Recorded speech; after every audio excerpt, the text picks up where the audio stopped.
तो हाँ जी, आपने मुझे इस लड़की की डिटेल भेजी है, हरसिरत कौर। और इसकी इस डिटेल के हिसाब से कुंडली बनी है। इसकी धनु लगन की कुंडली है, राशि है कर्क, और ये कुंडली यहाँ पे बना रखी है। आपने देखो जी, मेरे से पहले भी कुंडलियाँ बनाई हैं। मैंने आपको कुंडलियों में बताया है कि कुंडली जो होती है इसमें 12 ग्रह होते हैं। और यहाँ पे देखो जी 12 ग्रह मैंने दोबारा लिख रखे हैं। तो एक बार मैं थोड़ा सा दोबारा रिपीट कर दूँ। ये जो एक लिखा है ये है पहला ग्रह, और पहले ग्रह से इस लड़की का शरीर, स्वभाव, रंग रूप, पर्सनैलिटी, सर, मस्तक, ये चीज़ें हम देखेंगे। दूसरा ग्रह धन का, परिवार, वाणी, खाना पीना। तीसरा छोटे भाई बहन। चौथा ग्रह इसे सुख भाव कहते हैं, सुख देखे जाते हैं यहाँ से, माता, मकान, वाहन। पाँचवा ग्रह पढ़ाई, संतान। छठा ग्रह खराब ग्रह होता है, इस ग्रह से रोग, शत्रु, कर्जा देखते हैं। सातवां ग्रह जीवन साथी का है। आठवें ग्रह से काफ़ी चीज़ें हैं, उम्र हो गया, ससुराल हो गया। नौवां ग्रह भाग्य, धर्म। 10वां ग्रह काम काज। 11वां ग्रह आमदनी, लाभ, इसे लाभ भाव कहते हैं। 12वें ग्रह को व्यय भाव कहते हैं, खर्च का ग्रह है। खर्च किसी प्रकार का हो सकता है, चाहे वो धन का खर्च है, या और जो चीज़ों का खर्च हो गया, समय का खर्च हो गया। तो हमने मतलब जो भी कुछ देखना है वो घर देखना है, घर का मालिक देखना है। और यहाँ पे देखो जी ग्रह अच्छे बुरे क्यों होते हैं। अगर अपने घर में बैठे हैं, अपने घर में बैठ के अच्छे फल देते हैं। दोस्त के घर में बैठे वहाँ पे भी अच्छे फल देंगे। उच्च के हैं तब भी अच्छे फल देंगे। लेकिन अगर बैठे हैं नीच के, ग्रह अच्छे फल नहीं देते। इसका नीच का ग्रह लड़की का कोई नहीं बैठा, ये एक अच्छी बात है। और ये ग्रह अगर दुश्मन के घर में बैठे वहाँ पर भी बुरे फल देते हैं। अब सवाल की कुंडली कैसी है। इसका शुक्र अच्छा है, बुध अच्छा है, मंगल अच्छा अपने घर में बैठा है, गुरु अच्छा है, चंद्रमा भी अच्छा है तो 8वां घर लेकिन अपने घर में है। ग्रह खराब कौन से, सबसे ग्रह इसका खराब ये राहु मुझे लगा है, ये टोटली खराब फल देगा। शनि की बात करूं, खराब फल भी देगा, कुछ अच्छे फल देगा। बाकी केतु भी थोड़े से रले मिले फल देगा। ज़्यादा ग्रह इसका राहु मुझे ज़्यादा खराब लगा, मतलब कुंडली ठीक है, बस ये राहु खराब ज़्यादा है। और दूसरा नंबर है शनि ग्रह का। बाकी ग्रह अच्छे हैं, और इन ग्रहों का जो असर है वो हमेशा रहता है, बस दशा में असर इनका बढ़ जाता है। मतलब राहु अपना ज़्यादा असर अपनी दशा में देगा, वो समय इस लड़की का खराब होगा राहु की जब चलेगी दशा। अब इसके ऊपर देखो जी, आज इन ग्रहों में सबसे बड़ा असर इस शुक्र का है, जिसकी चल रही है महादशा। ये अभी चली है 7 मिनट 23 से, पिछले 2 साल हो चुके हैं चली को। कब ख़त्म होगी, 43 में ख़त्म होगी। शुक्र की दशा सबसे लंबी होती है, 20 साल की दशा होती है, मतलब अभी 18 साल और चलनी है दशा। तो सब शुक्र का जानना बहुत ज़रूरी है कि ये अच्छा है या बुरा है। अब शुक्र इसका यहाँ पे बैठा है दूसरे घर में। शुक्र के साथ देखो बुध भी बैठा है, बुध शुक्र दूसरे घर में बैठे हैं। तो इन शुक्र को विस्तार में जानेंगे कि अच्छा है या बुरा है। ये पहले देखो जी, दूसरा घर जो है किसका है। दूसरा घर होता है धन जोड़ने का। ये लड़की कितना धन जोड़ेगी। दूसरा घर परिवार का है, फैमिली, परिवार इसका जो होगा। वाणी कैसी होगी, और भी काफ़ी चीज़ें हैं। राइट आंख हो गया, चेहरा हो गया, खाना पीना हो गया। तो अब फार्मूला क्या है, घर का मालिक देखना होता है। दूसरे घर में लिखा है 10 मकर राशि, मालिक ये शनि। एक तो भाई शनि को देखना पड़ेगा, दूसरे घर के बारे में अगर जाना है, जो कि शनि इसका देखो जी, मैंने आपको बोला अच्छा ज़्यादा नहीं है, क्योंकि 12वें घर बैठा है। मतलब शनि दूसरे घर का मालिक है। शनि तो दूसरे घर को लेकर दिक्कतें देगा, धन को लेकर दिक्कत, वो भी चलो मैं बाद में करता हूँ। तो दूसरे घर के मालिक शनि को भी देखना पड़ेगा, धन के लिए, परिवार, वाणी के लिए। और शनि के अलावा दूसरे घर के धन के घर में आके शुक्र बुध बैठे, इन दोनों को भी देखना पड़ेगा। तो दोनों में पहले अगर मैं बुध की बात करूँ, बुध तो इसका है बहुत बड़े लेवल पे अच्छा। तो बुध क्यों अच्छा, क्योंकि बुध जहाँ बैठा दूसरे घर में, धन के घर में, यहाँ पे शनि घर में बैठे आके। और बुध शनि को अपना मानता है दोस्त। पहला कारण तो ये हो गया कि दोस्त के घर बैठा है। और साथ में इसके जो शुक्र बैठा है वो भी इसका दोस्त है, दोनों आपस में दोस्त हैं। और देखो जी, दोनों शुक्र बुध जब एक साथ बैठते हैं, एक योग बनता है जिसे कहते हैं लक्ष्मी नारायण राजयोग। सर्च कर लेना आप कि शुक्र बुध की वजह से क्या कौन सा योग बनता है, लक्ष्मी नारायण राजयोग बनता है। और ये लक्ष्मी नारायण, लक्ष्मी का मतलब होता है पैसे, मतलब ऐसे लोग पैसे वाले होते हैं जिसका शुक्र बुध एक साथ बैठा हो, जिसकी कुंडली में ये बना हो शुक्र बुध, पैसे वाले होते हैं। और बैठा भी इसका देखो धन के घर में बैठे हैं, ये योग बना भी धन के घर में, मतलब शुक्र बुध इसको मिलके लड़की को धनी तो जरूर बनाएंगे, धन की कमी तो रहेगी नहीं। बाकी बुध इसका देखो जी, इस वाल की अच्छा क्यों है। एक तो अच्छा होने का कारण है कि वे ये बैठा है शनि घर में, मित्र राशि है। और दूसरा कारण शुक्र के साथ बैठा है, वो भी इसका मित्र है। अब बुध स्वल की अच्छे फल देगा क्या। बुध इस कुंडली के 2 घरों का है मालक, उन 2 घरों को लेकर लड़की को आएंगी, लड़की को अच्छे फल मिलेंगे। तो बुध का घर है ये 7वां घर, और 7वां घर इसके है पति का घर। पति के लिए 7वां घर, 7वें घर में 3 लिखा है, मालक बुध। तो पति घर का मतलब बुध। तो बुध इसको एक तो पति को लेकर अच्छे फल देगा। और बुध क्योंकि मैंने बोला धन इसको देगा, धन कैसे देगा, पति धन के घर में बैठा है। इसको पति, जहाँ तो इसका जो पति है वो धनी होगा, अमीर होगा, या पति के आने के बाद, मतलब इसका विवाह हुआ है, विवाह होने के बाद इसके जीवन में धन आना शुरू होगा, या ऐसा होगा, कुछ ना कुछ तो होगा। मतलब इसका असल में इसका धन आएगा इसके विवाह होने के बाद, पति आने के बाद। या वो पति काफ़ी अमीर होगा, या वो धन कमाने वाला होगा, या वो उसको धन कमा के देगा, या उसके आने के बाद वैसे जीवन में धन आना शुरू होगा। और बुध इस घर का भी मालक है 10वें घर का, क्योंकि 10वें घर में लिखा है 6 कन्या राशि मालक बुध। 10वां घर लड़की के कामकाज का घर है, पिता, सरकार, मान, प्रतिष्ठा। अब कामकाज के घर का मतलब बुध धन के घर में बैठा है, मतलब कामकाज से धन देगा, पिता से धन मिलेगा, इसको सरकार से धन मिलेगा। और ये बुध के जुड़े कामों से भी लड़की धन कमाएगी, जैसे कि बुध, क्योंकि 10वां घर कामकाज का घर है, उस घर का मालिक बुध है, तो ये लड़की अगर बुध के जुड़े काम करती है इसको फ़ायदा होगा, और हो चांस भी है ज़्यादा कि ये काम करेगी। जैसे कि दूसरा घर वाणी का भी होता है, बुध मैंने देखा है जब भी दूसरे घर में होता है ऐसे लोग वाणी के जुड़े कामों से धन कमाते हैं। जैसे कि वकालत हो गया, वकील पुनः उसमें वाणी की जरूरत होती है, पढ़ाने का काम हो गया, अध्यापक हो गया, या बुध के और भी काम है, लिखने का कोई काम होगा, लेखन, प्रकाशन, पत्राचार, टाइपिस्ट, सेल्समैन, कंप्यूटर जुड़ा काम होगा। खासकर वाणी जुड़े ज़्यादा काम करते हैं, क्योंकि दूसरा घर वाणी का है। खासकर ऐसे मैंने देखा वकाल जरूर करते हैं ऐसे लोग, वकालत हो गया, अध्यापक हो गया, या इंश्योरेंस एजेंट हो गया। और साथ में क्योंकि शुक्र भी बैठा है, तो बुध इसको देखो जी जो अच्छे फल क्या देगा, पति के लिए अच्छा है, कामकाज के लिए अच्छा है, कामकाज से काफ़ी धन मिलेगा। कौन से कामकाज से? बुध के जुड़े कामकाज, पिता से धन, सरकार से धन मिलेगा, और बुध की दशा में चीज़ें बढ़ेंगी। दूसरा अगर वाणी का बुध वाणी का कारक भी, इसकी वाणी बहुत अच्छी होगी, बुध दिख रहा है कि ये वाणी मतलब अच्छी वाणी बोलेगी, मीठी वाणी बोलेगी, बोल चल अच्छा होगा, परिवार का सुख अच्छा होगा। तो बुध कई प्रकार अच्छे फल देगा। लेकिन दशा देखो जी, मैं फिर बोल रहा हूँ, दशा के हिसाब से इन ग्रहों का असर जो है बढ़ जाता है। बुध की दशा चलेगी तो असर कई गुना बढ़ जाएगा। अब इसी घर में शुक्र बैठा है, सवाल कि ये कैसा है? शुक्र जिसकी अभी दशा भी है, शुक्र देखो जी वो भी यहाँ पे बैठा है दूसरे घर में, धन के घर में, और शुक्र भी यहाँ पे बैठा है शनि घर में, और शनि को अपना दोस्त मानता है, चलो अच्छी बात है। और साथ में बुध के बैठा वो भी दोस्त है, और मैंने जैसे बोला योग बना है लक्ष्मी नारायण राजयोग। अब शुक्र इस कुंडली के है 2 घरों का मालिक। एक तो शुक्र का घर है ये 11वां घर, और 11वां घर होता है लाभ का घर।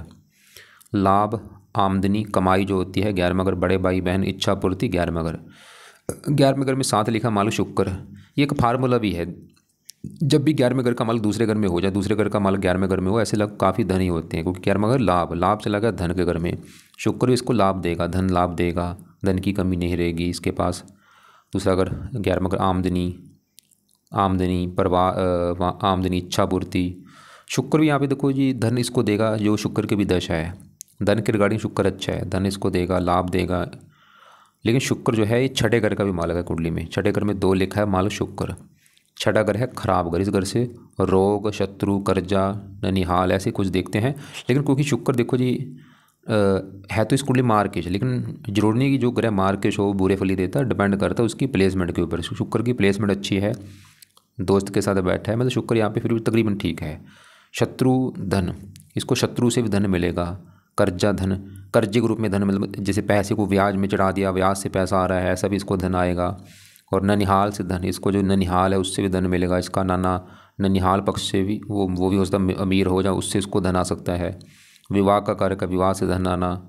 बाकी थोड़ा सा मार्केश, हल्का सा रोग धन, कई बार रोग के ऊपर भी धन खर्च होता है थोड़ा बहुत। तो यहाँ पे भाई शुक्र बुध देखो ज़्यादा अच्छा है। शुक्र क्योंकि थोड़ा सा 6ठे घर का मालिक, इसकी वजह में थोड़ा सा लग रहा है कि हल्का सा थोड़ा सा बीमारी के ऊपर धन खर्च होना, तो ज़्यादा नहीं। वैसे फिर भी देखो आप, मैं इसको बोलूँगा लड़की को कि जितना हो सकता है शुक्र के पाठ पूजा करो, क्योंकि देखो दशा अभी तो चली है भाई, 2 साल हुए अभी तो, 18 साल की दशा भी पड़ी है। अगर ये लड़की शुक्र के पाठ पूजा करती है तो शुक्र की दशा बिल्कुल अच्छी जाएगी। जो थोड़े बहुत बुरे फल हैं वो नहीं मिलेंगे, जो अच्छे फल हैं वो बढ़ जाएंगे। तो आज इसके लिए सबसे ज़रूरी उपाय है शुक्र ग्रह के। क्या उपाय हैं? कई उपाय हैं इसके, सभी मैं उपाय लिख देता हूँ। पहला उपाय है ये लड़की शुक्र का कम से कम 1 माला मंत्र याप कर लिया करे। दूसरा है शुक्र कवच का पाठ, ये कवच मैंने क्यों लिखा, ताकि ये इसको हेल्थ में दिक्कत कोई ना हो। तीसरा है शुक्र स्तोत्र का पाठ पढ़ा करे। चौथा है अगर इसको लड़की को व्रत रखना आता है व्रत रख ले, शुक्रवार का, शुक्र देवता का व्रत शुक्रवार को रखना है, कथा कर ले। 5वां उपाय है शुक्र देवता की आरती कर ले। आरती पाठ पूजा के बाद में की जाती है। और भी उपाय इसकी जो देवी है माता लक्ष्मी जी की पूजा उपासना कर ले। और इसके अलावा फिलहाल तो ये उपाय है। शुक्र का रत्न कभी धारण नहीं करना, चमकीले कपड़े, रंग बिरंगे कपड़े ये लड़की कम पहना करे। तो बाकी देखो जी वैसे और भी उपाय हैं, चलो ज़्यादा नहीं, ये उपाय इसमें से मैं ऐसा नहीं बोलूँगी सभी उपाय कर रहे हैं। जो इस लड़की को लगता है कि ये उपाय कर सकती है वो कर लिया करे, चाहे मंत्र 1 माला कर ले, चाहे पाठ कर ले, चाहे सभी कर ले, वो इसकी मर्जी है। अब आगे बढ़ते हैं, क्योंकि आपको मैंने बोला था दूसरा घर है धन का। धन के बारे में जानना कि लड़की धनी कैसी होगी, कहाँ से धन आएगा, वो आपको मैंने बता दिया कि बुध की वजह से इसको धन आएगा, पिता से धन आएगा, विवाह के बाद धन आएगा, बुध के जुड़े कामों से धन आएगा, शुक्र भी धन देगा विवाह के बाद। बाकी दूसरे घर में जो 10 लिखा है माल शनि को भी देखना पड़ेगा। अब शनि इसका भाई मुझे अच्छा नहीं लगा, क्योंकि ये बैठा है 12वें घर में, खराब घर में जाके। 12वां घर अच्छा घर नहीं, इस घर से खर्चा, हानि, दान, दंड, हॉस्पिटल, पागल खाना, विदेश यात्रा, जेल यात्रा, हत्या, आत्महत्या, ऐसी खराब चीज़ें देखते हैं। और बैठा भी यहाँ पे मंगल घर में, दुश्मन के घर में, और मंगल के साथ बैठा भी है। लेकिन शनि जो है एक शर्त पे अच्छे फल भी देगा, वो क्या है वो भी आपको अभी बताऊंगा। तो शनि देखो जी, अब फल की क्या खराब फल देखो, क्योंकि शनि मैंने आपको बोला दूसरे घर का मालिक है, धन का मालिक, धन का घर दूसरा, उस घर का जो मालिक है शनि है वो बैठा है 12वें घर में, खर्च के घर में। धन चला गया खर्च, शनि से लड़की का धन खर्च भी कराएगा। कब देखो जी, वैसे तो शनि, क्योंकि ग्रहों का असर हमेशा रहता है, आज भी असर है शनि का, आज असर थोड़ा सा है, लेकिन दशा जब कभी शनि की चलेगी असर कई गुना बढ़ जाएगा। मतलब शनि की दशा में इसका धन बहुत ज़्यादा खर्च होगा। दूसरा अगर परिवार को लेकर दिक्कत आना शनि की दशा में। दूसरा अगर वाणी को लेकर दिक्कत आना। दूसरा अगर दांतों में दिक्कत आना, राइट आंख में दिक्कत आना, शनि की दशा में वही चीज़ें बढ़ेंगी। और शनि तीसरे घर का मालिक भी है, पराक्रम में कमी होना, मान हानि होना, खर्चे बढ़ेंगे, और भी लाइफ में काफ़ी दिक्कतें, परेशानियाँ, चिंता, भाग दौड़, ये चीज़ें होंगी शनि की दशा में। मतलब शनि की दशा में कुछ दिक्कतें बढ़ेंगी। बाकी देखो शनि मैंने जैसे बोला कि शर्त पे ज़्यादा अच्छे फल देगा, वो है ये 12वां घर विदेश का भी घर है। तो धन क्योंकि बैठा है विदेश के घर में, शनि दिखा रहे कि लड़की विदेश जाके भी धन कमाएगी, विदेश से भी इसको धन आएगा। विदेश या तो कोई विदेशी व्यापार करे या विदेश में जाके इसके विदेश के योग बने हैं। और यहाँ पे देखो जी फिर वही बात है, शनि की दशा में ये योग ज़्यादा लागू होगा। तो यहाँ पे अब उस फल की ऐसा क्या किया जाए शनि इसको आगे कभी बुरा फल ना दे। तो शनि का लिए लड़की एक तो शनि मंदिर जाया करे शनिवार को माथा टेकने। अभी चाहे करे चाहे ना करे, लेकिन शनि की दशा में ये चीज़ जरूर कर रही है कि मंदिर शनि के जाना है शनिवार को। दूसरा है शनि चालीसा का पाठ ये लड़की पढ़ लिया करे, रात के समय पाठ पढ़ना है या सुनना है, ये तो चाहे अभी से शुरू कर दे, रात को रोजाना ही पाठ पढ़ ले चाहे सुन लिया करे। और मंदिर अगर है वहाँ पे आपके तो शनि मंदिर जाए लड़की शनिवार को। अब देखो जी बाकी ग्रहों की बात करते हैं, जैसे कि इसके यहाँ पे हम गुरु और राहु की बात करते हैं। ये बैठे हैं इसकी कुंडली में 9वें घर में। अब पहले समझो 9वां घर किसका है। 9वें देखो जी, क्योंकि ये जो घर है इन घरों से वैसे तो हज़ारों लाखों चीज़ें देखी जाती है, लेकिन हम शॉर्टकट में जान रहे हैं। 9वें घर से वैसे इसका मेन है भाग्य देखा जाएगा, कितनी लड़की भाग्यशाली होगी, भाग्य साथ देगा या नहीं, या कहाँ पे देगा साथ। 9वां घर धर्म का भी होता है, धर्म को मानेगी या नहीं, तीर्थ यात्रा, विदेश यात्रा। अब फार्मूला है घर का मालिक देखो, 9वें घर में 5 लिखा है, मालिक सूर्य है, सूर्य को भी देखना पड़ेगा। और सूर्य के अलावा 9वें घर में गुरु और राहु बैठे हैं, दोनों को भी देखना पड़ेगा। तो पहले हम बात करेंगे यहाँ पे, पहले मैं गुरु की बात करूँगा कि गुरु कैसा है। वैसे देखो जी गुरु राहु में से राहु तो इसको मैंने आपको पहले बता ही दिया कि ये खराब है राहु इसका, गुरु अच्छा है। अब गुरु जो है क्यों अच्छा है, सवाल ये है। गुरु अच्छा होने के 2-3 कारण। एक तो ये जो 9वां घर है घर अच्छा है, और गुरु यहाँ पे 9वें घर में सूर्य घर में बैठा है, सूर्य को अपना मानता है दोस्त। और गुरु इस कुंडली में पूरी कुंडली का मालिक है, लग्नेश है, योग कारक है, कई कारण है। घर अच्छा है, इस घर का कारक भी है, दोस्त का घर है, और लग्नेश भी है। अब गुरु देखो जी अच्छे फल क्या देगा। गुरु इस कुंडली में है 2 घरों का मालिक, इस घर में आके है दोस्त के घर में, अपना घर तो नहीं है लेकिन दोस्त का घर है। लेकिन गुरु के अपने भी इस कुंडली में 2 घर है। एक तो गुरु का अपना घर है, ये पहला घर, क्योंकि पहले घर में 9 लिखा है, मालिक इसका होता है गुरु। और गुरु इस चौथे घर का भी मालिक है, जहाँ पे 12 लिखा है, मालिक गुरु है। अब पहले समझो पहला घर किसका है। पहला घर इस लड़की का शरीर है। शरीर कैसा होगा, स्वभाव, रंग रूप, पर्सनैलिटी, सर, मस्तक। पहले घर में 9 लिखा है, मालिक गुरु। तो शरीर, स्वभाव, पर्सनैलिटी, सर, मस्तक, हेल्थ, ये चीज़ें गुरु से देखेंगे, क्योंकि गुरु अच्छा है, अच्छे घर में बैठा है, अच्छी राशि है, और 5वीं दृष्टि से गुरु ने पहले घर को देख भी रहा है। तो गुरु तो ये दिखा रहा है कि इस लड़की की हेल्थ अच्छी होगी, स्वभाव अच्छा होगा, रंग रूप अच्छा होगा, पर्सनैलिटी अच्छी होगी। गुरु के गुण इस लड़की में पाए जाएंगे, क्योंकि गुरु धर्म का कारक है। शरीर 9वां घर धर्म, लड़की धार्मिक होगी, धार्मिक विचारों वाली होगी। शरीर चलाकर 9वां घर भाग्य घर, लड़की भाग्यशाली होगी। शरीर 9वां घर ये विदेश का भी घर है, देश विदेश की यात्रा करेगी, धार्मिक यात्रा भी करेगी, तीर्थ यात्रा करेगी। और गुरु इस चौथे घर का भी मालिक है, जहाँ पे 12 लिखा है, मालिक गुरु। चौथा घर लड़की की माता, मकान, वाहन। माता, मकान, वाहन भाग्य घर में, माता भाग्य घर, माता के द्वारा भी भाग्य होगा, या भाग्यवंशी इसको माता, मकान, वाहन, भूमि, जमीन, जायदाद ये सुख मिलेंगे। चौथा घर जन्मभूमि, नौवां घर विदेश का घर। जन्मभूमि से दूर जाने के काफ़ी योग हैं लड़की, और इसका भाग्य भी साथ देगा। अगर ये जन्मभूमि से दूर जाती है इसका भाग्य जरा साथ देगा। तो गुरु हमने क्या देखा, ये जो अच्छे फल मैंने बोले थोड़े बहुत है, लेकिन और भी हज़ारों अच्छे फल हैं। इसकी दृष्टियाँ हैं, 5वीं पड़ेगी पहले घर के ऊपर, अपने घर के ऊपर, 7वीं तीसरे घर के ऊपर, 9वीं पड़ेगी 5वें घर के ऊपर। यहाँ पे मित्र राशि है, 5वां घर संतान का है, संतान के लिए अच्छा है, पुत्र का योग लेकर बैठा है, पढ़ा लिखा बुद्धिमान।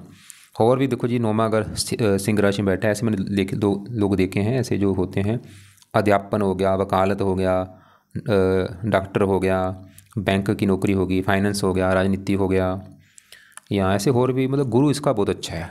लेकिन भाई अच्छे फल जो मैंने अभी बोले हैं गुरु के, इन अच्छे फल में आ चुकी है कमी। क्या बोला है मैंने, अच्छे फल में काफ़ी कमी आ चुकी है, उनके साथ में राहु इसके बैठा है। और राहु क्या कर रहा है, गुरु को पीड़ित कर दिया इसने। ये बिल्कुल क्लोज बैठे हैं, क्योंकि गुरु है 26 डिग्री का, ये राहु है 28 डिग्री का। या इसे जब भी गुरु राहु एक साथ बैठे इसे कहते हैं चंडाल दोष बन चुका है। क्योंकि देखो जी ये राहु तो आपस में एक तो दुश्मन है। राहु ऐसा ग्रह है जिसके साथ बैठता है उसको खराब कर देता है, उसके अच्छे फल में कमी कर देता है। क्योंकि राहु सांप का कारक है। जहाँ देखो सांप क्या करता है, जिसके साथ उसके साथ में कोई आ जाए उसको डस लेता है, जहरीला कर देता है। ये राहु समझ लो गुरु को उसने मतलब डस लिया है, इसको अच्छे फलों को कम कर दिया है। मतलब गुरु जो अच्छे फल मैंने बोले हैं मिलेंगे जरूर, लेकिन वो अच्छे फल कम हो चुके हैं। बाकी फिर भी चलो गुरु की दशा काफ़ी हद तक अच्छी जाएगी। लेकिन जो राहु है, राहु की दशा जाएगी खराब, और राहु क्या करेगा, गुरु को भी खराब करेगा अपनी दशा में। अब राहु को जानते हैं, राहु क्यों मैं खराब बोल रहा हूँ। और वैसे भी देखो जी इसकी पूरी कुंडली में सबसे ज़्यादा ग्रह खराब मैं राहु ही बोलूँगा। अब राहु खराब होने के हैं 2-3 कारण।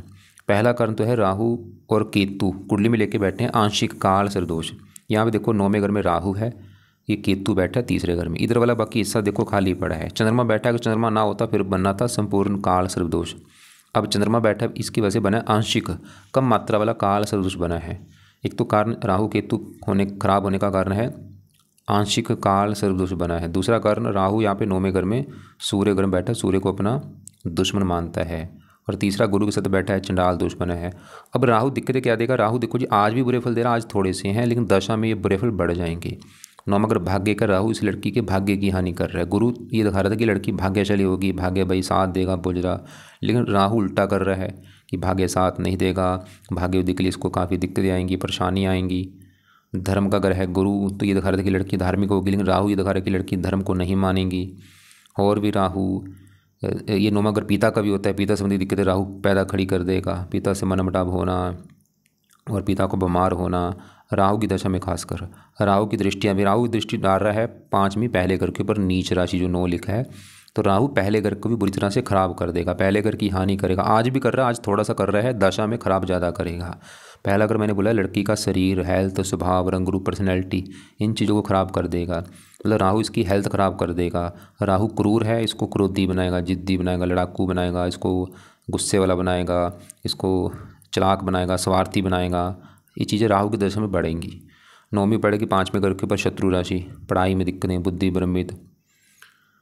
तो राहु भाई सही होना बहुत ज़रूरी है। अभी चलो दशा तो है नहीं, दशा मैं एक पहले आपको दिखा देता हूँ कब है, क्योंकि दशा में असर इसका बढ़ेगा। इसकी देखो जी बड़ी दशा तो ये आगे जाके आएगी, 66 में चलेगी, 84 तक है। यहाँ छोटी दशा अभी इसकी एक पीछे आगे आएगी 30 से लेकर 33 तक, 30 से लेकर 33 तक। अभी देखो बड़ी दशा किसकी, अभी तो है शुक्र की बड़ी महादशा, छोटी दशा है वो भी शुक्र की है, और एक तीसरी दशा भी होती है, वो किसकी है, वो अभी चल रही है गुरु की। लेकिन ये देखो इसकी तीसरी दशा के पीछे निकली है, ये कब चली थी, 24/9/24 में चली थी, और अभी तीसरा महीना 25 में ख़त्म हुई है। आप चाहे देख भी लेना, इस लड़की की लाइफ में ये इसमें काफ़ी दिक्कतें आई होंगी 9वां महीना 24 से लेके तीसरा महीना 25 तक, क्योंकि राहु की तीसरी दशा थी। मतलब जब भी राहु कभी आएगा, चाहे वो बड़ी दशा है, छोटी दशा है, या और छोटी दशा है, दिक्कतें देनी है। तो सवाल कि ऐसा क्या किया जाए ताकि राहु का बुरा फल इस लड़की को ना मिले। वैसे चलो 28 डिग्री इसकी एक तो पावर हमने 0 करनी है। पहला पाया है लड़की को राहु का दान भाई कराते रहो, ताकि शांत रहे। जो भी इसकी वस्तु हैं वो उनका दान कराते रहो आप। मेन इसका दान सतनाज्य का है, 7 प्रकार के नाज लेके पंछियों को डलवाया करो, या और भी इसके कुछ दान है वो कराते रहो। दूसरा है राहु लड़की राहु कवच का पाठ पढ़ा करे या सुना करे। फिलहाल तो ये 2 पाया भी कर ले, और इसके देवता भी हैं शिव जी, उसका भी ये पाठ पूजा कर सकती है। तो राहु का दान हो गया, जो भी दान है वो खासकर शनिवार को जरूर किया करे, या आगे पीछे भी कर सकती है। दशा में दान ज़्यादा करना है, जब भी कभी दशा आएगी छोटी बड़ी, अभी भी करती है दान, अभी चाहे कम कर दे, लेकिन दशा में दान ज़्यादा करना है। और कवच का पाठ पढ़ ले। तो अभी इसके देखो जी, हमने ग्रह जो देखे, हमने शुक्र देख लिया है, बुध देखा, गुरु राहु देख चुके हैं। बाकी इसके 8वें घर में ये जो चंद्रमा बैठा है, 8वें घर में 4 लिखा है, कर्क राशि मालक चंद्रमा इसी घर में बैठा है। तो खराब घर, लेकिन चंद्रमा इसी घर का मालक है, तो अपने घर में बैठा है। यामिनी नाथ योग बना है, उम्र लंबी कर देगा। 8वां घर उम्र का भी है, और भी काफ़ी चीज़ें हैं। अब इसके देखो जी, 12वें घर में शनि हम देख चुके हैं। अब 12वें घर में मंगल भी बैठा है तो 12वां घर भी अच्छा घर नहीं, लेकिन 12वें घर में जो 8 लिखा है मालक मंगल होता है, और मंगल इसी घर में बैठा है। तो मंगल इसी घर का मालक होने की वजह से सरल नामक विपरीत राजयोग बना है, विदेश के काफ़ी योग लेके बैठा है। अब मंगल इस घर का मालक है 5वें घर का, जहाँ पे 1 लिखा है मेष राशि मालक मंगल। 5वां घर पढ़ाई का भी, पढ़ाई विदेश, पढ़ाई के बेस पे भी लड़की विदेश जा सकती है। संतान, थोड़ा सा संतान संबंधी चिंता होगी, ज़्यादा नहीं वैसे, थोड़ी सी, क्योंकि खर्च का घर है, थोड़ा सा संतान के ऊपर खर्चे बढ़ना। अब तीसरे घर में सूर्य केतु, सूर्य इस घर का मालक है जहाँ ये गुरु और राहु बैठे हैं, क्योंकि इन यहाँ पे देखो जी 9वें घर में 5 लिखा है, मालक सूर्य है, तीसरे घर से अपने घर को देख रहा है। सूर्य दिखा रहा है कि लड़की अपनी मेहनत के बल पर अपना भाग्य दे करेगी, इसको सूर्य मेहनती सास ही बनाएगा। लेकिन यहाँ पे सूर्य भी थोड़ा सा पीड़ित है, केतु से बैठा है, इसे भी हम ग्रहण दोष कहते हैं। यहाँ पे मतलब सूर्य अच्छा है, बस थोड़ा सा केतु से पीड़ित है। बाकी केतु भी देखो जी हल्का सा रला मला फल देगा, मतलब केतु इतना खराब नहीं, क्योंकि है तो दोष बना है राहु केतु की वजह से, लेकिन केतु फिर भी यहाँ पे तीसरे घर में शनि की राशि में बैठा है, मित्र राशि है। और सूर्य शनि को अपना, शनि सूर्य को शत्रु मानता है, लेकिन सूर्य शनि को शत्रु नहीं मानता। तो केतु के लिए लड़की कुत्तों को रोटी डाल सकती है। कुल मिला के देखो जी, हमने क्या देखा है कुंडली में, बुध अच्छा, क्या अच्छे फल देगा, वो पति के लिए अच्छा है, और भी काम काज, पिता, सरकार, मान प्रतिष्ठा सभी चीज़ें देगा, खासकर दशा में ही चीज़ें बढ़ेंगी। शुक्र भी ठीक ठाक है, क्योंकि मित्र के साथ बैठा है, 2 योग बना हुआ है, लक्ष्मी नारायण राजयोग, शनि की राशि है, धन के लिए बहुत अच्छा है। बाकी मंगल अपने घर में बैठा है, चंद्रमा अपने घर में बैठा है, गुरु अच्छा था लेकिन वो थोड़ा सा पीड़ित है, राहु इसका खराब है, शनि भी खराब है, लेकिन शनि मैंने बोला है विदेश के योग लेकर बैठा है, अगर विदेश जाता है लड़की तो वहाँ पे ज़्यादा दिक्कतें नहीं देगा। और केतु रल मिले फल देगा, सूर्य भी ठीक है। तो पूरी कुंडली का निचोड़ है कि कुंडली ठीक है, कोई ऐसी दिक्कत नहीं है, विवाह के लिए अच्छी है, मकान वन का तो अच्छा है, संतान हो गया। और बस दशा में, क्योंकि दशा में जो आपको बार बार रिपीट कर रहा हूँ, दशा के हिसाब से असर बढ़ता है। दशा मतलब ये थोड़ा सा राहु मुझे लगा है दिक्कतें देगा, और ये भी चलो अभी, हाँ देखो दशा आगे जाके है 66 में, हाँ अगर अभी दशा होती भाई दिक्कतें बढ़ जाती। और छोटी दशा जो भी मैंने बोला पीछे निकली, आप चाहे देख भी लें, अगर आपने देखना है ना प्रैक्टिकल, देखो पीछे अभी छोटी दशा थी, तीसरी दशा, उसमें इसको दिक्कतें आई भी होंगी। तो कुल मिला के एक तो देखो जी, लड़की को उपाय जरूरी करने हैं शुक्र ग्रह के, क्योंकि उसकी है बड़ी महादशा। तो शुक्र के जो भी मैंने उपाय लिखे हैं, इसमें से जो उपाय इसको लगता है कर सकती है वो किया करें। और दूसरे नंबर पर उपाय है इसके शनि ग्रह के, शनि के लिए शनि मंत्र जाया करे लड़की शनिवार को, और शनि चालीसा का पाठ रात को पढ़ा करे या सुना करे। और राहु के लिए राहु कवच का पाठ जो है शाम को पढ़ना है, या रात को पढ़ ले या सुन लिया करे, और राहु की जो वस्तु है उनका दान करती रहे। और बाकी चंद्रमा के उपाय रहने दे, गुरु के रहने दे, बुध के रहने दे, सूर्य के रहने दे, केतु का दान करे, कुत्तों को रोटी डाले, मंगल के रहने दे। एक बात और देखो जी, आपने शायद मुझे पहले बोला था कि आप है सिख धर्म से, मैंने आपको शायद पहले बोला था कि अगर आप सिख धर्म से, अपने धर्म को बस फॉलो करो, फिर आपको ये पाठ पूजा करने की ज़रूरत नहीं है। तो आप देखो जी, आप मतलब ये लड़की अगर पाठ पूजा कर सकती है सिख धर्म वाले, फिर इसको ये कोई पाठ पूजा करने की ज़रूरत नहीं, बस इसको बोलो कि रोजाना गुरुद्वारे जाए, कुछ ना कुछ कोई ना कोई बानी जरूर पढ़े, सुबह जपजी साहब पढ़ ले, शाम को रहरस पढ़ ले, सिमरन कर ले, कोई दिक्कत, कोई इसको कोई राहु शनि कोई पाठ पूजा करने की ज़रूरत नहीं है। तो उम्मीद करता हूँ जो समझाया आपको मैंने समझ आ चुका होगा। फिर भी आपको लग रहा है कि अभी भी कुछ बात समझ नहीं लगी, आप चाहे कॉल करके मुझे पूछ लेना, जो आपका जो सवाल होगा वो मुझे लिख के भेज देना। आप गोमत कभी इसको धारण मत कराना, नीलम कभी धारण मत करे।